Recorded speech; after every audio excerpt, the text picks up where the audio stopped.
My Little Pony teve um total de 5 gerações ao longo dos seus 40 anos de existência.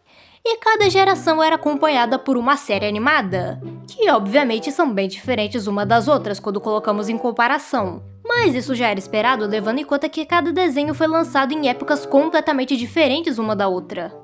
Sendo o exemplo mais notável, as diferenças entre a primeira geração e a quarta. Porque ao mesmo tempo que ambas são extremamente diferentes, elas também são bem parecidas em alguns aspectos. E são essas características que me levaram a criar uma teoria bem maluca sobre essas duas gerações. Não só elas, como todas as gerações de My Little Pony, pois eu acredito fielmente que essas duas gerações tenham alguma conexão. E eu irei provar isso nesse vídeo.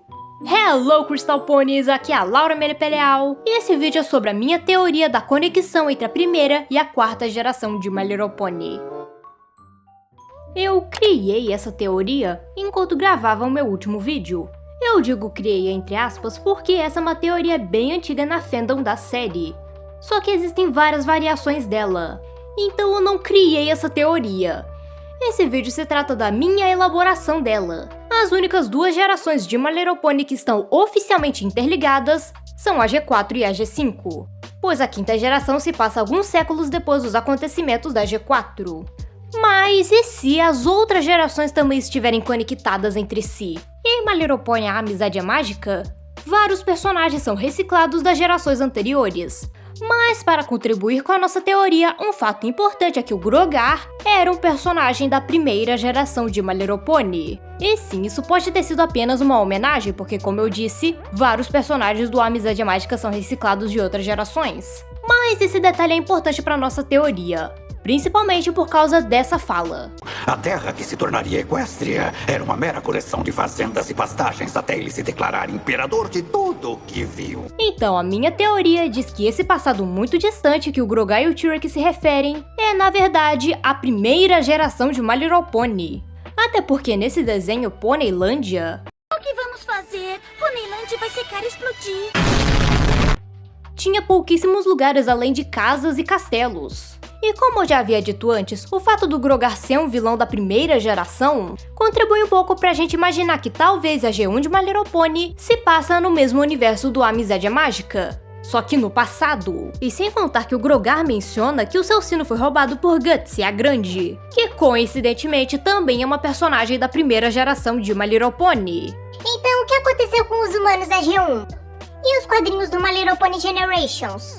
Calma que isso também tem explicação. Um detalhe curioso sobre a primeira geração de My Little Pony é a presença de humanos. E seria um pouco sem graça deduzir que os humanos só tenham sido extintos ou exilados em uma outra dimensão, então eu também criei uma teoria para explicar como a G1 e a G4 estão conectadas, mesmo com esse detalhe dos humanos. Pois como visto na primeira geração, pôneis e humanos aparentemente vivem juntos, enquanto na G4 os pôneis e os humanos são separados em dimensões diferentes. Mas quem disse que na G1 isso também não aconteceu? Porque se vocês repararem, na G1 existem pouquíssimos humanos. E como visto no primeiro episódio da G1, o salvamento do Castelo da Meia-Noite, a Megan, que é uma personagem recorrente dessa geração que tá sempre com os pôneis, aparenta morar em algum lugar bem distante de Ponylândia. Então, quem sabe ela não mora em outra dimensão. Então a minha teoria diz que, se tem algum humano na primeira geração de My Little Pony, é porque eles vieram de outra dimensão. Só que nessa época era bem mais fácil de atravessar essas dimensões. E com o passar dos séculos, eles acabaram criando um portal pra isso. Tudo bem, já quebrei a cabeça aqui tentando explicar sobre os humanos na primeira geração. Mas e a minissérie em quadrinhos do My Little Pony Generations? Essa minissérie conta a história de quando as protagonistas da quarta geração pedem ajuda para as personagens da primeira geração, para que elas pudessem derrotar uma dupla de bruxas. E só um parênteses aqui, por favor não me peçam para fazer review desse quadrinho, porque eu achei ele bem chato e enrolão. E esse quadrinho faz parecer que a primeira geração de My Little Pony é na verdade uma dimensão alternativa. E pode parecer um pouco forçação de barra, porque realmente é. Mas e se esse lugar não for uma outra dimensão? Mas sim apenas o passado? Então os personagens não atravessaram para outra dimensão, apenas viajaram no tempo. E sabe o que é melhor sobre essa teoria? Também dá pra conectar outros desenhos de My Little Pony nela, como por exemplo My Little Pony Tales. Só lembrando que essa teoria não se baseia em ordem de lançamento de cada geração, mas sim a época que supostamente cada uma se passa no universo de My Little Pony, tá bom? Ao julgar que nessa geração os pôneis já têm coisas bem tecnológicas e só tem pôneis terrestres nesse desenho, podemos encaixá-lo entre a G4 e a G5, quando a separação das 3 espécies de pôneis já havia acontecido. As coisas ficam um pouco complicadas quando tentamos encaixar a terceira geração nessa teoria, porque por um lado ela tem elementos que são extremamente modernos, mas ela também possui coisas bem arcaicas. Então eu acredito que ela possa se passar pouquíssimo tempo depois da 4ª geração. Porque se vocês repararem, nessa geração, pôneis terrestres Pegasus e unicórnios vivem em reinos separados. E o que eu quero dizer com isso? Talvez a G3 se passe pouquíssimo tempo depois da separação dos pôneis.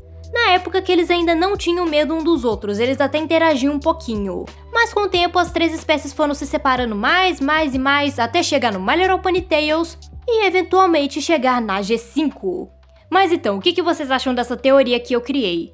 Pode comentar à vontade porque a sua opinião é muito importante e eu leio todos os comentários. Se você quiser pode deixar o like, se inscrever no canal e ativar o sininho das notificações para que eu faça mais vídeos de teoria.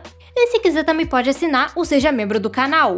Olha só o tanto de gente que já assinou o Seja Membro, nos quais eu gostaria de agradecer nesse exato momento. Então foi isso, tchau, até os próximos vídeos!